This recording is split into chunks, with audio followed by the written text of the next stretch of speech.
Saludos a todos, bienvenidos a esta clase de Historia del Diseño. Hoy vamos a hablar sobre las etapas de la Bauhaus. Recordemos que este ciclo de clases estamos conversando alrededor de la escuela de diseño más importante de la historia de la humanidad. Acá se fundaron los preceptos de lo que hoy conocemos como escuelas de diseño, de vestuario, escuelas de diseño gráfico, escuelas de arquitectura, escuelas de artes menores, como llaman algunos, pues como todo el tema técnico y artesanal. Pero esta escuela, más que formar técnicos y formar diseñadores, formaba artistas integrales. Es decir, personas que pudieran intervenir en cualquier campo del conocimiento donde se necesitara resolver una necesidad por medio del diseño. Entonces, ese es el gran valor que tiene esta escuela. Ya con la tecnificación y con todo el tema de la especialización, esta formación se ha ido como separando, ¿cierto? A veces vemos clases juntos, arquitectos, diseñadores de espacios, diseñadores gráficos en algunas aulas y artistas en algunas aulas, pero no es una práctica que se acostumbre en muchas de las universidades debido como a la especialización del conocimiento, ¿cierto? Entonces es una cosa interesante de que valerle a la Bauhaus. Digamos que hay 3 etapas de la escuela. Vamos a tocar las 3 etapas y lo que pasaba en esas 3 etapas, y además vamos a revisar como los personajes y los como modelos de pensamiento, hechos históricos que rebatieron esas etapas y que generaron novedad, o que hoy en día se estudian esas etapas de la Bauhaus por esos hechos que dejaron. Y vamos a hablar de la primera etapa, que se desarrolla de 1919 a 1923. Hablamos de una época que se le llamó experimentación y novedad. Recuerden que la Bauhaus empieza en Weimar, una ciudad de Alemania, y la Bauhaus comienza fundada por el arquitecto Walter Gropius. Fue el primer director, y recuerden que el origen de la Bauhaus era recomponer esa relación maltrecha entre el artesanado, entre el arte y la industria desalmada que producía solo para los réditos y no quería resolver como a cabalidad los problemas de la vida cotidiana con arte, ¿cierto? Y poética. Y además la cantidad de artesanos que quedaron sin trabajo y las técnicas como ancestrales que se fueron perdiendo debido a la industrialización. Se reunieron grandes profesores en esta etapa. Esta es la etapa de fundación, donde se estableció la base de la Bauhaus. En las 3 etapas cambian las condiciones del juego, pero por hechos históricos, por nuevas corrientes del arte, por momentos como que atravesaba el país. Pero la base de la Bauhaus como comunidad de estudiantes y profesores, como comunidad de proliferación de diferentes formas de pensamiento, porque había gente de derecha, gente de izquierda, gente con otras religiones, gente con otras orientaciones sexuales, y no había un sesgo como de ideales que generara conflictos entre ellos. Era una comunidad muy cercana en relación y muy abierta de pensamiento. Para la época era una cosa realmente innovadora. Walter Gropius reúne una cantidad de profesores entre alemanes, rusos, suizos, que lograron como establecer un clima espiritual y una sociedad que se relacionaba de una manera muy interesante. Crean el pensum o el plan de estudios, que no va a variar, digamos, como en su base va a estar el curso preliminar y la misma cantidad de años, pero en cada una de las etapas va a surgir nuevos cursos y nuevas personas que van a reemplazar a otros artistas que daban los cursos. Esta era la Bauhaus en Weimar, era un edificio gigante, era como una especie como de bodega con salones, talleres, con un diseño industrial. Gracias a la Revolución Rusa y a lo que pasaba en ese país, donde el proletariado y las masas más desfavorecidas se toman el poder,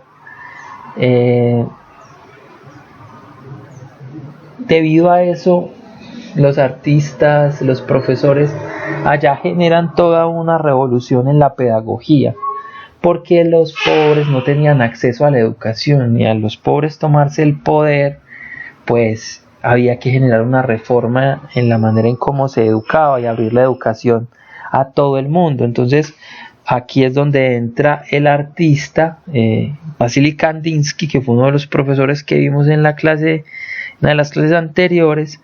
Llega a la Bauhaus con todas las ideas de la Revolución Rusa aplicadas a la pedagogía en el arte. También encontramos en esta época el gran aporte que generaba el artista Paul Klee, debido a que esta época de la Bauhaus se movía gracias al expresionismo abstracto, y estos eran dos grandes exponentes de esa vanguardia del arte en esa época. Lograban expresar atmósferas, lograban expresar sentimientos a través de formas geométricas, y tenían una teoría del color bastante bien elaborada que permitía, digamos, unas obras muy interesantes, pero también un sistema que se podía enseñar a los estudiantes. Ellos podían convertir estas teorías en tejidos para espaldares de sillas, en tejidos para ropa, alfombras. Podían también como utilizar esta información del color para teñir las diferentes prendas de vestir. También esta información como del color para vitrales, y ellos tenían todo un sistema como de aplicación. No era un arte, digámoslo así, inútil, sino que era un arte aplicado a resolver las necesidades de la vida cotidiana.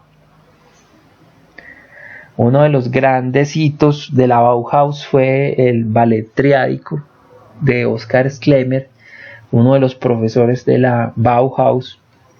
Y miren que esto fue, chicos, en el 2022, y este era un curso que se dictaba, unos cursos de teatro dictados, y los profesores y los estudiantes diseñaban los escenarios, diseñaban el vestuario, hacían el guión, grababan estas escenas de teatro, y era toda esta información sobre el arte que estaba ocurriendo en ese tiempo, ese arte moderno, ese arte de expresionismo abstracto puesto al servicio del teatro. Este profesor fue un escultor, diseñador alemán, estuvo como en la primera parte de la primera etapa de la Bauhaus, y es reconocido por ser el director de teatro y diseñador del ballet triádico. Era un pintor que hacía pinturas de este tipo, algo expresionista, pero también tenía algo de cubista. Y acá están algunos de los vestuarios diseñados para el ballet triádico. Era muy interesante el trabajo porque habían unos personajes a los cuales se les ocultaban los pies y se trataba como de generar unos vestuarios rígidos para desvanecer esa idea de que era un ser humano y más bien era una máquina o un muñeco que se movía como por cuerda o por engranajes metálicos o mecánicos. Todo podría decir que hay algo de arte cinético en estos vestuarios. Y eran concebidos como si fueran muñecos los vestuarios. Miren que por acá adentro está la silueta del ser humano. Aquí están los brazos metidos. Es una especie como de muñeca rusa o de jarrón. Es muy bonito. Las expresiones de los rostros, los colores. Habían diferentes escenarios.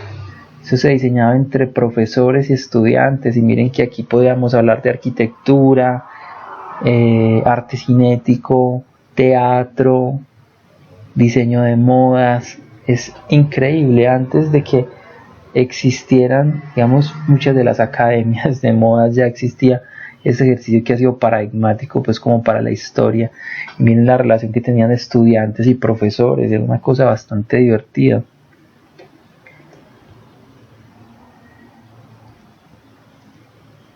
Aquí hay un pequeño video sobre el ballet triádico. El ballet triádico era una serie de escenas mudas. No había parlamentos porque muchos de los disfraces no tenían forma de que el sonido saliera, que ellos pudieran expresar sus diálogos. Se trataba de ocultar los pies y que el ser humano fuera visto como un engranaje o una máquina o un muñeco. El sentido de este ballet era el movimiento, era el arte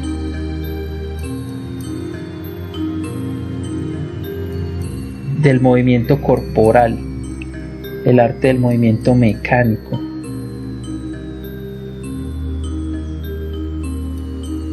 Un ejercicio muy interesante, tenía varias escenas.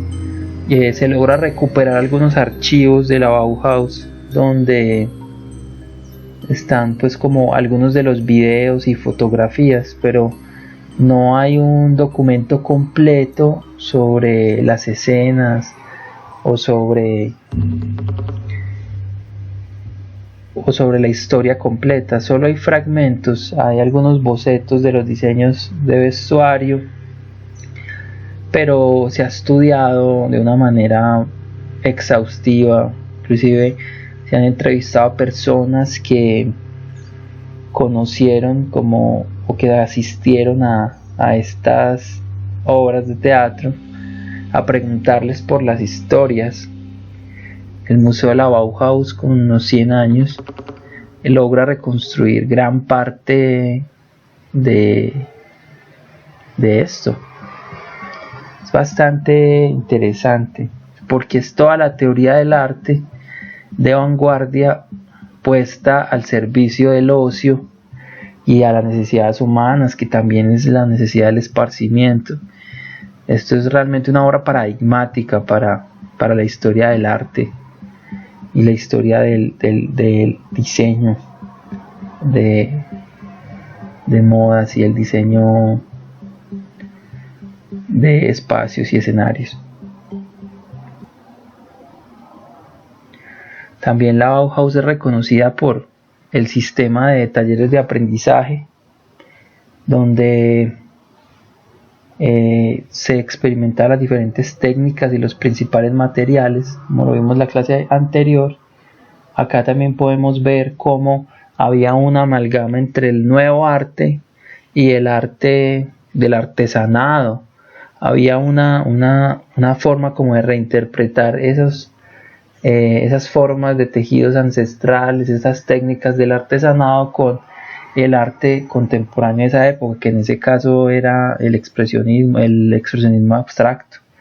Habían unas técnicas de experimentación, ¿cierto? De formas, de geometrías.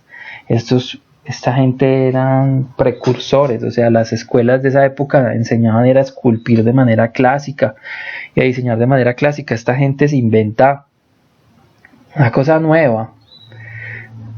El taller de mobiliario, que muchas de las sillas paradigmáticas de esta época, en este caso la silla Basili de Marcel Breuer, se desarrollaron en esta primera etapa.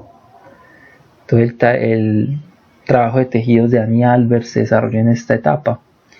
Y bueno, la segunda etapa es una etapa como de consolidación y de avanzada, y aquí pasan muchas cosas. Aquí pasan una serie como de